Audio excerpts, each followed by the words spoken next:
In this lesson, we are going to recap the important points for graphing polynomials.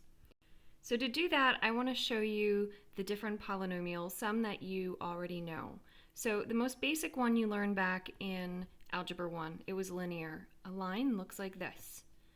Algebra 2, we spent a ton of time on quadratics. You should know that that's a parabola that either opens upward or downward. Well, now when we look at a cubic function, it starts out kind of like a line, but then it turns like this and goes back up. But here on the extreme ends, it kind of takes on the same behavior as the linear one. And then a quartic, or to the fourth power, what does that look like? Well, it starts out looking like a parabola, but then it turns possibly again, and back up. Okay? And then to the fifth power, well, if you're kind of seeing a pattern here, it's going to start looking like a line. It's going to potentially turn again, and shoot back up. Okay? In general, they look something like this. So how do I know what these polynomials look like? Well, in order to graph them, it's important if you know these points where your polynomial turns and changes direction. So to do that, if we can plot the zeros, and you spent an entire unit learning how to find the zeros of a polynomial, and if you can plot the extrema, and if you have knowledge of end behavior, which we'll look at in a future lesson, that's how I know whether it's going up or down on the extreme ends. If you know these three things, it's really easy to sketch a pretty accurate polynomial. All right, so let's talk about what is extrema. There are two types of extrema, absolute extrema or relative extrema, also known as local extrema. You'll hear these two interchanged a lot. Okay? It's easiest to understand extrema with a picture. So let's say I have a graph that looks something like this. Okay? So these hills and valleys are going to be our extrema points. So up here, if you think of this kind of like a roller coaster, any peak that it hits is going to be a maximum, but we have to decide whether it's just a local or an absolute maximum. And then every valley will be a minimum, and again, will it be local or absolute? Okay, so an absolute is the absolute highest or absolute lowest a graph could ever reach. So as I look at this one, the graph never gets higher than this point, so this is an absolute maximum point. So then that makes this other peak right here, that makes that a local maximum, okay? Because it's local to this area, it's a maximum. If you're on the roller coaster, it's you put your hands up at the top of this hill, but you're gonna get higher later on that ride, okay? Now, this point is in a valley, but the graph does get lower. If you see over here on the ends, it's flying down towards negative infinity. So this is a local minimum. Not every graph has to have both absolute and local mins and maxes, right? So let's look at one that's possibly a little different. So here's one where it's got a peak and it's got a valley down here, but it goes infinitely down and infinitely up. So this will not have any absolute points. I would say that this one right here is a local max, because again, a maximum point in that general area, and right here this is a local minimum. It doesn't get lower in the general area. Okay, so I want to talk about also the turning point something has. In an earlier video I went into greater detail, but the big idea is that it is always a one less than the degree. So if I have a function of fourth degree, y equals x to the fourth, this could possibly turn direction 3 times. Okay, because it would be 4 minus 1, change direction 3 times. Here's what I mean. So it starts out looking like a parabola, changes direction once, changes direction again, and changes direction 3 times. So 1, 2, 3 turning points. So if it were of fifth degree, y equals x to the fifth, it would have n minus 1 turning points. It could possibly change direction 4 times. So if it starts going up, changes once, twice, 3 times, and 4 times, and back up. Now, it doesn't have to change that many, but that's the maximum number of times it could change direction. Last thing I want to talk to you about would be imaginary solutions, because that seems to be causing some difficulty. Remember, imaginary solutions are when you get an answer something like 2 minus 7i or 5i. It's when you have the square root of a negative value involved. We saw that a lot when we did the quadratic formula.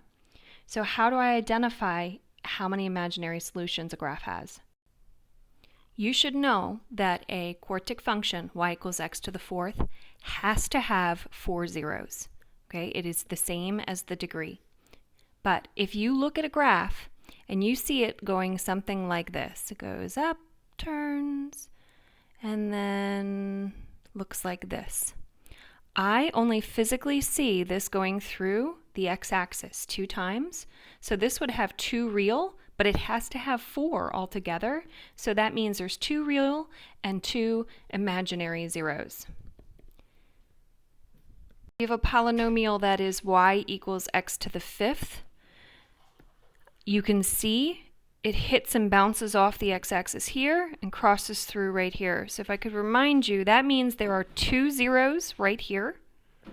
There is 1 0 here, so that's a total of 3, and it has a degree of 5, so the missing 2 zeros are imaginary. So there are 2 imaginary and 3 real zeros in this particular function. So let's go through graphing this entire polynomial function.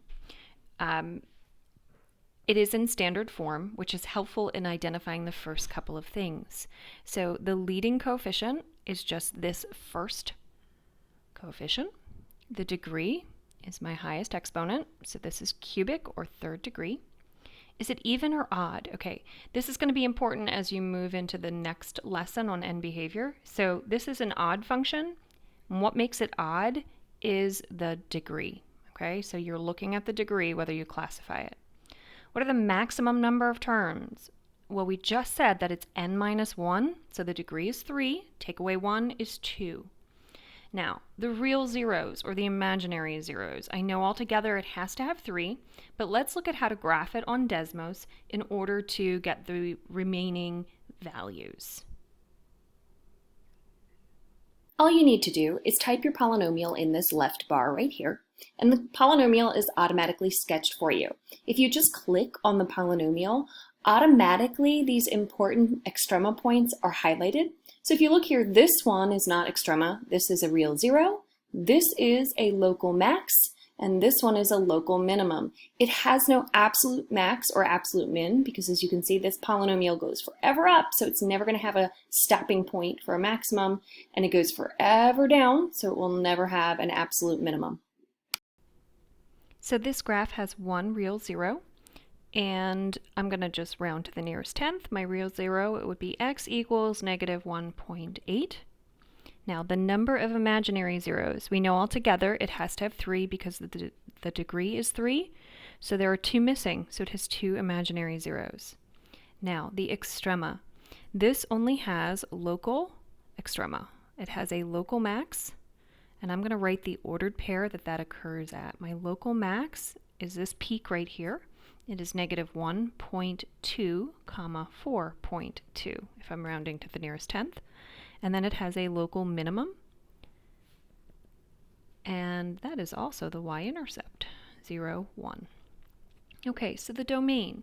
My domain goes forever left and forever right. Remember, domain is your x values. So if it goes infinitely in both directions, this is all real numbers. The range also goes forever down and forever up, so the range is also all real numbers. So let's graph a quartic polynomial. Again, this one is in standard form as well. So I am going to identify the key parts. So my leading coefficient is negative 2. The degree is 4, the highest exponent. So even or odd, I'm looking at the degree. So this is an even one. The max number of turns, well, n minus 1, that would turn potentially 3 times. Let's look at the graph in order to determine the zeros. So all you need to do is type your function in this left bar right here, and automatically your polynomial is sketched for you.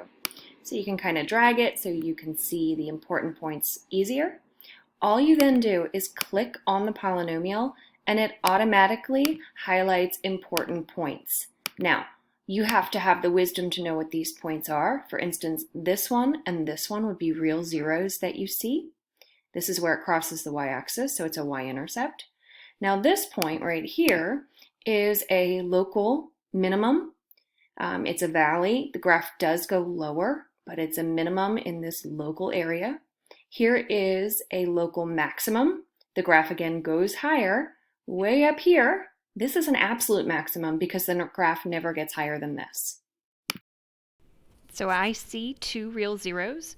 To the nearest tenth would be negative 2.0, and the other one is negative 0.4.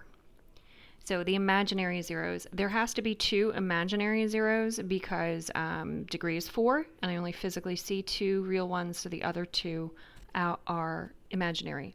Okay, so let's label our local minimum, which we said was this point right here, as an ordered pair, 0.3 and negative 3.6. It has a local max. The local max is 1.1 and negative 1.8. This is your local max. And it has an absolute max, which is negative 1.4 and 8.7. Okay, domain. Domain is going to be all real numbers.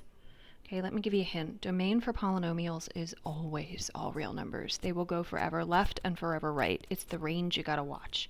The range, the highest this goes is at the absolute max, so look at that y value, and then it's everything beneath that. So you're gonna write the range as y is less than or equal to 8.7. Again, just rounding to the nearest tenth. So that concludes our recap on graphing polynomial functions. If there's anything that's fuzzy, I would just rewatch that little part of the video, and then please reach out to me with questions.